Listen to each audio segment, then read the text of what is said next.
1913, there was a Negro pugilist, his name was Jack Johnson. Now old Jack Johnson, he was the toughest man in the whole wide world. He used to walk around whopping people upside the head, making all sorts of money. Like I say, old Jack Johnson, he was a pugilist. He was a pugilist by preference and by profession. And one day old Jack came walking on down by the pier side. He's just walking on down. His manager come walking on down by the pier side. He says, hi, Jack. He says, hi, manager. This is what you doing? He says, I'm just walking on down by the pier side. He says, what's up? He says, I got a gig for you. He says, got a gig for me? He says, that's right. He says, whereabouts? He says, over in England. He says, what am I going to do over there? He says, well, you're going over and whop this guy upside the head and make all sorts of money. Old Jack says, that's groovy, baby. That's really groovy. You give me a ticket on the next flight out. He said, ticket on the next flight out? This is 1914, while the Wright brothers haven't even started fooling around with Kitty Hawk yet. He said, who's she?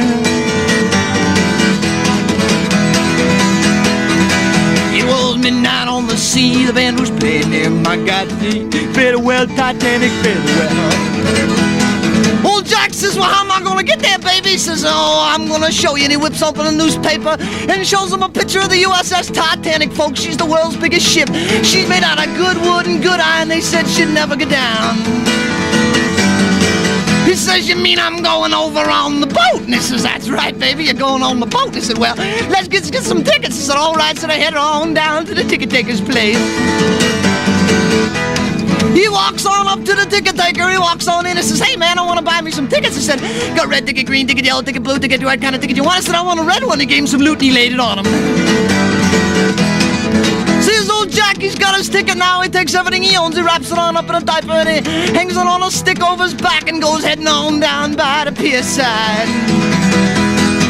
He getting on down by the pier side and his manager's down there by the pier side, and there she is, folks. The U.S.S. Titanic, she's lined up beside 250 parking meters. The captain's getting done ready to split because he run out of time. Now around this time there was an Italian senator in the State House, and all Italian senators, them got brothers own construction companies, and this one had a brother, he owned a construction company, and the Titanic, she was made out of good Italian wood, good Italian, and they said she'd never get down. So there's old Jack standing on the bottom, got everything he owns wrapped on up in that diaper, hanging on a stick over his back. He shakes hands with his manager, goes walking on up the gangplank. The captain's standing on the top. He get up onto the top, and the captain look at the ticket. He look at the ticket, he look at Jack. He look at the ticket, he look at Jack. He look at the ticket, he look at Jack. He look at the ticket, he look at Jack. He look at it. He says, sorry, baby, wrong color. Says, me or the ticket? This is you. He wouldn't let Jack Johnson on board. He said, this ship don't haul no coal. Farewell, Titanic, farewell. It was midnight on the sea. The band was playing there. My God, farewell, Titanic, farewell, yeah. So Jack says, it's all right, baby, it's all right. I'm gonna sit right here. I'm gonna pay and watch you go right on down.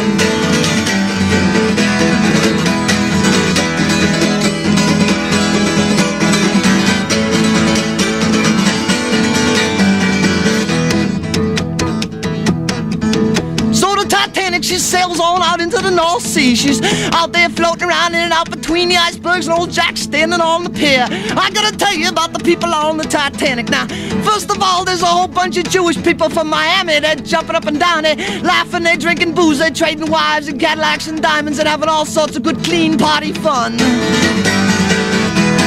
Then there was the people who run the boat. Now the people who run the boat, they know all about running boats. They know all about hoisting up landlubbers and battening down hatches and doing all sorts of other good things like all good sailors do in their far-west sea. Then there was the captain. Now the captain, he know how to walk like a captain, write like captain, walk like captain, talk like captain, smell like captain, eat like captain, do all sorts of captain things. Then there was the first mate. Now I gotta tell you about the first mate. Now the first mate, he don't know nothing about Jewish parties. He don't know nothing about hoisting up landlubbers. He don't know nothing about captains either. He wants to want to go over to England. He want to play his guitar. He want to run around, chase women, have all sorts of good time. Anyways, this fella, his sideburns is just a little too long. He give away. See, he been down in Mexico. He been working in this rope factory down in Mexico now. Down in Mexico, they make rope out of this funny little hemp plant that grows wild in the ground. Some of you people grow it in flower pots under your bed. Anyways, down there, and he's making rope out of this funny marijuana plant. And one day, the rope factory, she catch fire, and he run back on in to save his lunch. He's got 2 sardine sandwiches. Running back on in to save his lunch. He gets inside, and there's all this funny smoke floating around up inside. And he gets some of this funny smoke up inside his head, and he sit down in the middle of the fire, and he say, "Shit, baby, I ain't gonna make rope no more."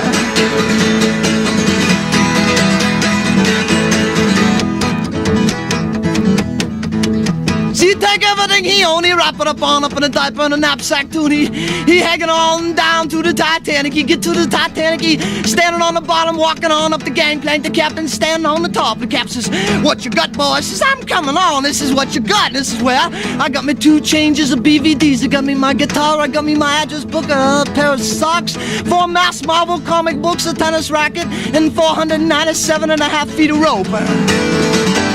He says, 497.5 feet of rope. What do you got that for? He says, "I just carry it." So he says, "It's all right, go on board. And he did. It was midnight on the sea, the band was playing, yeah, my God, better well, Titanic, better well. Now they wouldn't let Jack Johnson on board. They said this ship don't haul no coal. Better well, Titanic, better well, yeah. That brings us up to what's happening now. The Titanic, she's floating around in and out between the icebergs. The Jewish people are partying, they're trading wives and Cadillacs and diamonds. They're drinking booze and having all sorts of party fun. Everybody else is hoisting up landlubbers and battening down hatches. The first mate is hanging over the rail, he's having himself a little smoke. He's digging the iceberg, having himself a little smoke, and it's the captain's time to do his thing. The captain comes on out. Remember I told you about the captain? He knows how to walk like captain, ride like captain, talk like all sorts of captain. He comes on out and he's standing on. His thing right now is that he's got to go out and test the wind, so he casts his nose up into the north wind and he goes,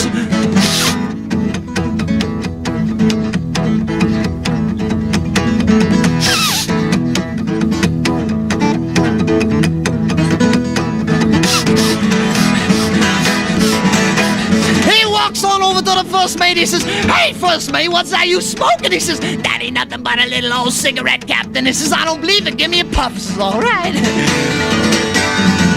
So the captain take himself a little puff. Nothing happened right away. He says, "It's all right. It's just a cigarette. I'm going for a walk." And that's what it did, folks. He went for a walk. He went out walking around the boat. He went walking toward the wheelhouse. He walked around the wheelhouse once.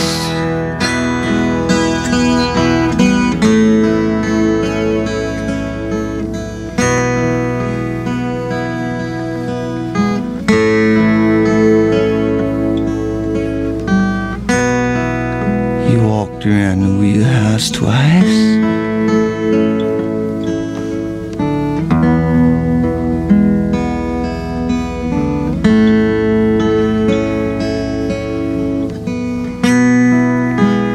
On the 3rd time around the wheelhouse,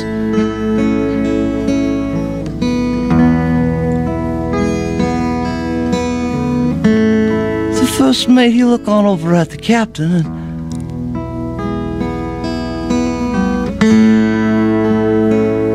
and he say,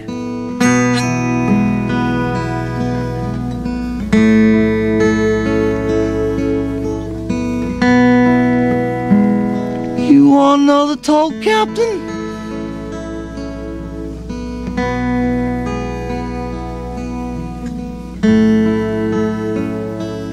And the captain, he say,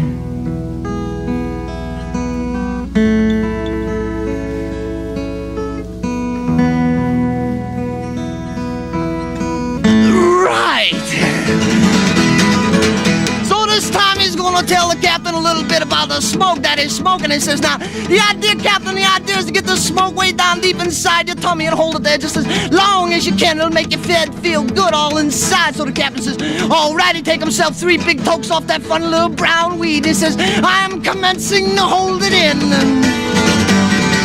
He walked around the wheelhouse, he went downstairs, he laid down, he got up, he ran in the other room, he sent a radiogram, he came on back in, he took a shower, he come out, he shaved. He laid down, he got up again, he turned on the television, he turned off the radio, he played a game of cribbage, he read his mass Marvel comic book. He walked in the kitchen, made a cup of tea, made a cup of coffee, sat down, ate a piece of pie, went upstairs, played another game of cribbage, went back in, finished his other mass Marvel comic book, laid down, he had the television, the radio, the egg beater, the air conditioner, everything's all going at once.